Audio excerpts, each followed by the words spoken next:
Assalamualaikum warahmatullahi wabarakatuh. Bismillahirrahmanirrahim. Alhamdulillahirabbil alamin wala haula wala quwata illa billahil aliyil azim. Allahumma shalli wa sallim wa barik ala sayyidina Muhammadin wa ala alihi wa sahbihi ajmain, amma ba'da. Selamat siang, salam sejahtera untuk kita semua, dan jangan lupa salam marah, salam NKRI untuk kita semua. Para sahabat semuanya, dari kemarin viral di media sosial, khususnya di Facebook, bahwa di kubu PBNU, di jajaran pengurus PBNU periode 2022 sampai 2027 ini dihuni oleh 9 Habib. Jadi ada 9 Habib yang masuk dalam struktur kepengurusan PBNU masa khidmat, masa jabatan 2022 sampai 2024. Apakah benar? Kalau kita melihat dari surat keputusan PBNU, jelas benar. Jadi ada 9 Habib yang masuk dalam struktur kepengurusan Pengurus Besar Nahdlatul Ulama masa khidmat 2022 sampai 2027, dan 3 dari 9 Habib tadi di kepengurusan Mustasyar, kemudian 1 di Khotib atau Katib Surya, dan yang ketiga itu di Akwan PBNU, yang ketiga dua lagi ini ada di Tanfidiyah. Siapa saja ya? Jadi ke-9 Habib itu siapa saja? Biar tahulah Anda ini ya. Biar tahu Anda ini. Yang pertama, Habib Lutfi bin Yahya, Pekalongan, Jawa Tengah. Ini yang kemarin itu diributkan ya, karena banyak memalsukan makam ya, khususnya makam yang masih ada hubungannya dengan Terah Mataraman, kemudian memalsukan sejarah Jatman, sejarah NU, dan membuat makam baru. Bahkan leluhur orang lain maksud saya ya, ini dicantolkan ke luhurnya bin Yahya, termasuk salah satunya adalah gurunya sendiri. Makanya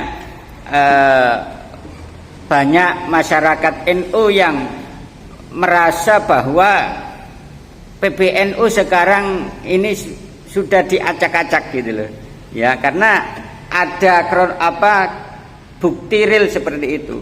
Yang kedua yang masuk dalam kepengurusan Mustasyar, Habib Zain bin Umar bin Semit dari Jakarta. Tapi beliau ini ya insya Allah pada tahun 2022 ini wafat ya, wafat, sehingga penggantinya sampai sekarang saya terus terang belum mengetahuinya. Jadi Habib Zain bin Umar bin Semit dari Jakarta ini memang masuk ke struktur kepengurusan PBNU masa khidmat 2022 sampai 2027. Akan tetapi beliau wafat pada tahun 2022. Kemudian yang ketiga ini masih dalam kepengurusan Mustasyar, ada Habib Abdurrahman Assegaf Puang Makkah dari Makassar, Sulawesi Selatan. Kemudian yang keempat ya, yang keempat adalah Habib Lutfi bin Ahmad Al-Atos dari Jakarta sebagai Katib Surya. Yang kelima, Habib Syekh bin Abdul Qadir Asgaf dari Surakarta, Jawa Tengah sebagai Akwan Surya, Pengurus Besar Nahdlatul Ulama. Ya, ini yang sepertinya ya banyak digandrungi oleh pemuda-pemuda kita ya. Ini yang sangat disayangkan sekali. Karena terus terang, kalau masalah sholawatannya kabib-kabib itu saya Kalau sholawatan itu bagus. Sholawatan itu bagus. Innallaha wa malaikatahu yusholluna 'alan nabi ya ayyuhalladzina amanu shollu 'alaihi wa sallimu taslima. Bahkan Allah pun ini langsung ikut terjun di dalamnya sholawat. Tidak ada perintah satupun yang Allah langsung juga ikut andil di dalamnya kecuali sholawat. Sholawatnya bagus, tapi sistemnya itu loh. Ya coba dilihat sholawat kabib itu sampai jam 1 malam, sampai jam setengah malam, setengah 1 malam, sampai setengah 2 malam. Nah itu salonnya itu sampai duk, ya sampai mengganggu rumah-rumah tetangga ini yang nggak bener gitu loh. Nggak bener kalau sholawatnya bagus, tapi sistemnya itu nggak bagus. Yang kemarin sudah dibahas oleh Gus Wat Pleret juga, ya betapa mengganggunya musik sholawat yang diadakan Habib sampai kaca itu bergetar-getar, bergoyang-goyang, gitu loh. Kemudian yang keenam, keliru ae rek lambene iki kurang sarapan. Yang keenam, Habib Ahmad Al-Habsyi, nggak tahu saya kalau ngomong masalah nama-nama kabib-kabib ini secara tiba-tiba ini salah terus. Yang keenam, Habib Ahmad Al-Habsyi dari Pasuruan. Ini juga posisinya di PBNU sebagai Akwan PBNU. Kemudian yang ketujuh, Habib Muhsin Al-Idrus dari Palu, Sulawesi Tengah. Ini juga Akwan PBNU. Kemudian yang kedelapan, ini sebagai Tanfidiyah, Habib Muhammad Hilal Al-Aidid dari Yogyakarta. Ya ini paling pasnya di Tanfidiyah sebagai wakil ketua umum. Menurut saya ini pokok, tapi kok diisi oleh Habib ya. Yang kesembilan, Habib Abdul Qadir bin Akil dari Jakarta di dalam Tanfidiyah sebagai wakil sekretaris jenderal. Para sahabat semuanya dimanapun Anda berada, ya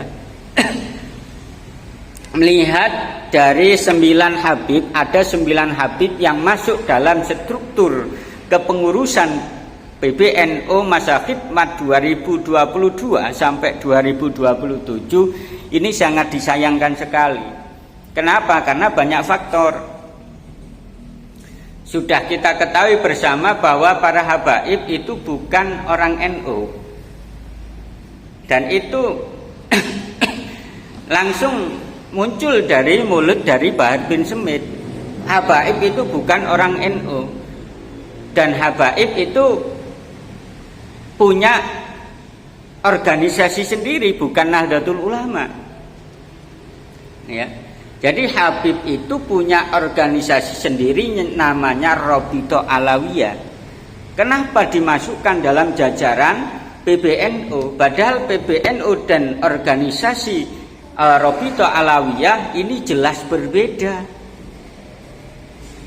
Coba kita lihat, pernahkah Robito Alawiyah ini memasukkan kiai-kiai dari PBNU ke pengurusan Robito Alawiyah? Tidak, karena memang berbeda gitu loh. Robito Alawiyah dengan PBNU dengan NU itu berbeda. Sampai sekarang tidak ada ceritanya Robito Alawiyah salah satu pengurusnya dari kiai-kiai, nggak ada.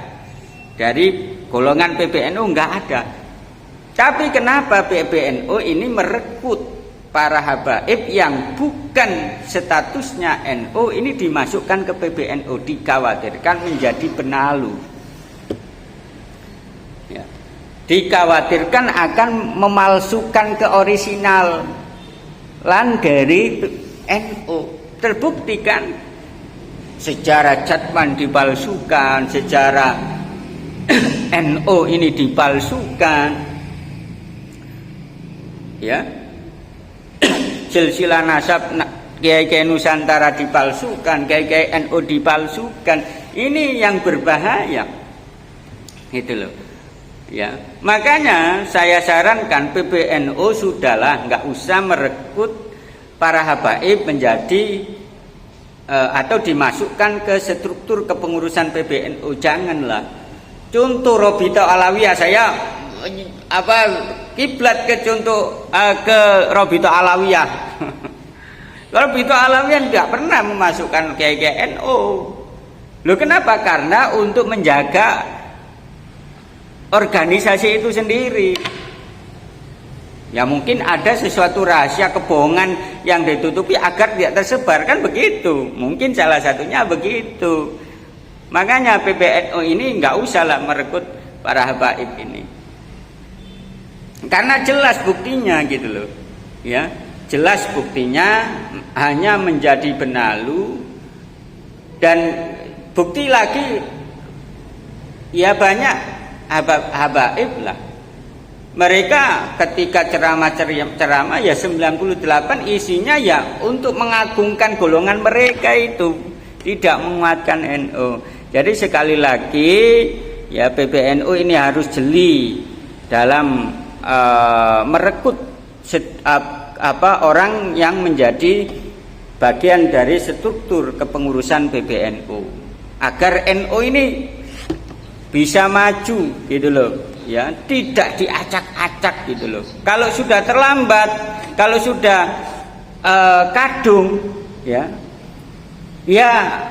melihat bukti-bukti yang ada, singkirkan saja, ganti ulama-ulama NU yang asli gitu loh. Ya harus tegas. Ketegasan seseorang, ketegasan pemimpin ini akan bisa memajukan sebuah organisasi. Kelemahan pemimpin, ketidakbijakan pemimpin akan hanya bisa membuat organisasi itu akan lemah dan mudah dihancurkan. Assalamualaikum warahmatullahi wabarakatuh.